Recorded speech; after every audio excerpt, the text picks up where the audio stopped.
Hi, Matt here from Matt Holman Golf. I just wanted to talk a little bit about sort of retaining shaft lean through impact if you have issues scooping, topping and thinning, and really where they come from. And if we said really the top and the sort of the duff, if we said they come from largely one of two things. One is either our centre, we've got our belt buckle, and then really where our buttons are there.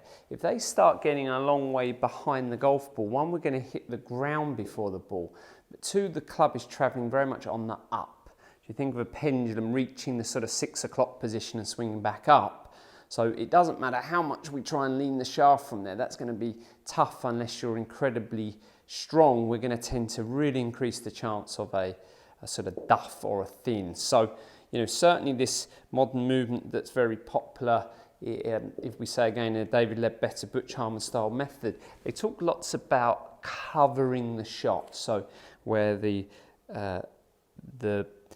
belt buckle and the buttons are very much in front of the golf ball here.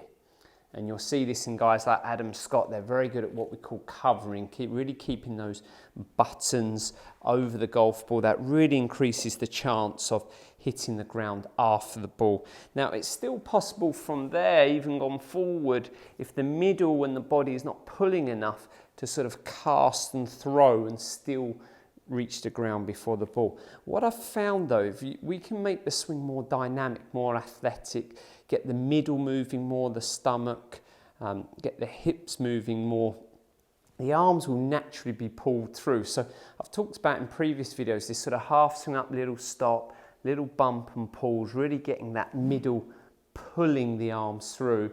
I think that's sort of one of the secrets to creating lag speed, shaft angle through the ball.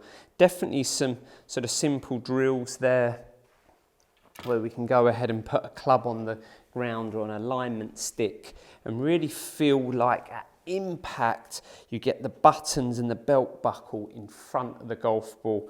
Absolute critical in terms of trying to hit the ground after the golf ball. I even like some simple sort of stomach hugs here. So we sort of hug our stomach and we make some little movements up, little bumps forward, and you can a little with the left hand pull on that right hip. And again, try and get that bum and hips and stomach activating and pulling through. If we can get the middle moving more, a lot of these things happen.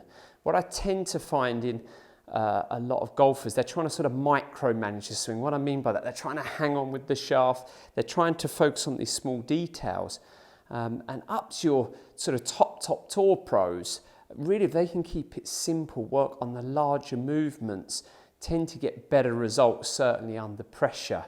And I'd say again, for your average golfer, certainly as I've coached more, I focus less on small details, not that I don't want them to be right, but usually I can make those changes by focusing on larger muscle groups. So again, guys that swing very much from the outside in, cast, lose angle. If we can get the body working a bit better, get the middle there working quicker, pulling the arms through, a lot of these things are very much correlated and will disappear. So sort of quick summary there, you know, don't be frightened, club on the ground, really feeling that the buttons, the belt buckle are in front of the ball at impact. We can do some of our front arm only drill just to feel like we keep the speed, we get some lag and pull in the movement.